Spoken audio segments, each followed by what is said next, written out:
Hello and welcome back to Rogue Core, everybody. Today we're going to be talking about each of the classes and kind of my overview of the classes. So there is 4 classes in Rogue Core, at least currently, although they could always add more to the game because it's going to be a whole lot easier adding more classes into this game since everybody shares like the same weapon pool. The classes do differ based on whichever gadgets that they have, but they also differ based on whichever upgrades they get. I have gotten that question a lot as to why would I pick any of the other classes if they all get the same upgrades and it's just based off of the item. It doesn't really work like that. Each class does get their own specific upgrades, which are usually pretty in line with the classes themselves. So out of these 4 classes, our first one is Spotter. Spotter is pretty straightforward, and Spotter is kind of busted at the moment. They might be the strongest overall because their active ability is very strong. So their active ability you get 3 charges of, and it is a dart that works very similar to Marked for Death from the M1000.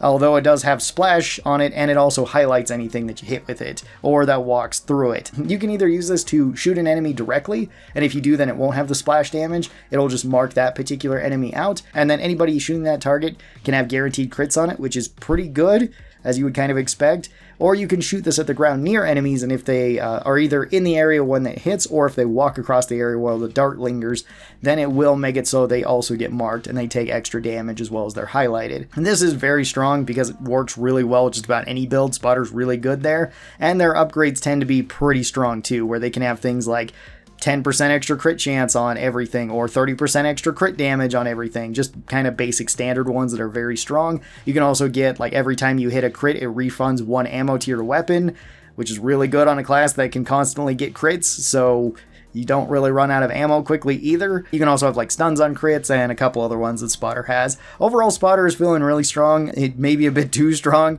just because of either them getting guaranteed crits or just kind of the amount of charges that they get with the gadget itself. The second class is the Slasher class, and that one's probably my favorite class. I've played it the most so far in Rogue Core. So this dwarf has an energy sword that he uses as his power, and this thing actually has really long reach, and it does a ton of damage. So it counts as melee damage, which is really good because it seems like everything in this game is also weak to melee, like it is in Deep Rock.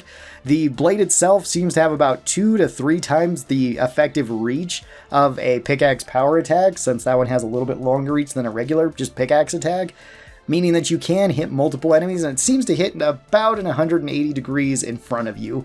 Although it can kind of go over enemies, it does seem to have a very narrow hitbox. So enemies kind of closer to the ground might actually be kind of safe if the ground is sort of uneven. Against bigger enemies, this one is really powerful. You can just cleave right through a whole bunch of them. You can cleave through hordes, and that's really good. It combos really well into pickaxe attacks too, whether they be the regular ones or the power attacks.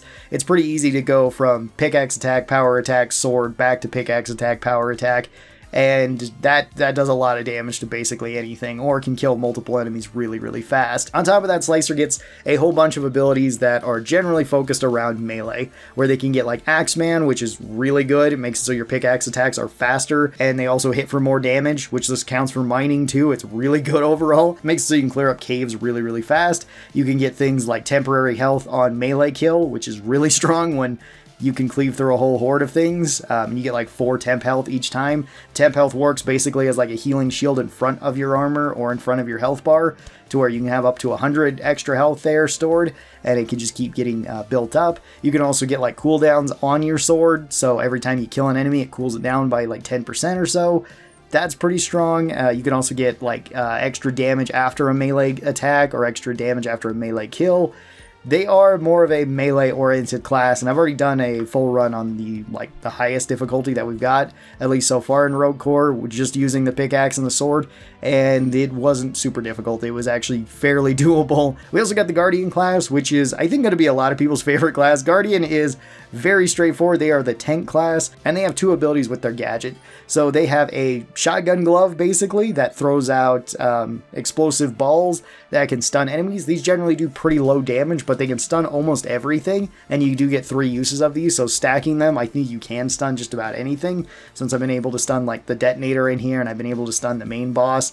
I don't know if that will stay in the game, but that is fairly strong.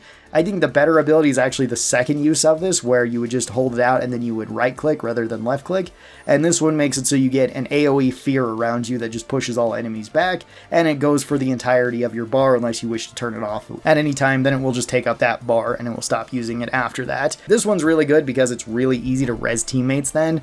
As you would expect, you just fear away all enemies. Most of their upgrades that they get generally are more tanky stuff, and some of them are rather underwhelming at times, where it's like you get less damage taken if you're facing like 100 and I think it's 160 degrees towards the enemy, and it's by a little bit. So that one's kind of okay. You can get like more stun chance, you can get more, it's generally more like crowd control and more tankiness to throw onto your tank that already has crowd control. That's sort of the role that Guardian plays in this, and it does seem pretty strong, especially since Rogue Core will just kind of keep scaling, sort of, where you have so much time to complete a mission, and once the icon actually hits the red skull, then there's just going to be a whole bunch of things pouring in, and there's not going to be any sort of let up on that. They'll just keep spawning stuff until either you're dead or you escape, and if you have an ability that can just fear everything away from you, you only really have to worry about ranged enemies at that point, or grabbing enemies like leeches, which the leeches have returned into Rogue Core. They're the only things that have returned into Rogue Core, but with it being more horror themed, like, yeah, the leeches probably belong there too. And then the last class is the Falconer, which the Falconer is also kind of interesting. Personally, I think that they're kind of the weakest class at the moment. They're not terrible by any means, because this game, like pretty much all roguelike games, you can get overpowered with anybody pretty easily. It just depends on what type of luck you're getting. So if you get a lot of really good luck, you don't really need anything else. Like one of my first runs with Falconer was basically I got like 70% crit chance and a weapon that shot fairly quick and did high damage. So it was very easy to play through the mission as her. She is also going to be the very first female dwarf that's going to be a Deep Rock, which is pretty awesome. Right now, she still has like the regular dwarf voices. All the other dwarfs have still the regular voices. There are new voice lines, but there's going to be more of that once the game actually goes live. So don't expect her to sound the same way, at least now, as to when the game's going to come out. Her ability is pretty cool, where she has a drone bird, which you can pet. I did try that. You can just equip this, and then if you right-click on it, then I believe that she pets it. Otherwise, you can send it out with left-click, and you can focus this at an enemy, or if you can just send it out, then it will attack random nearby enemies. This one does a little bit of damage. Sadly, the bird just doesn't do very much damage. There's not a great way of getting it to have a high amount of damage. It does have a high chance of stunning though, so in like the early matches, it's usually pretty good, and you're not really in that big of a danger by any of the creatures.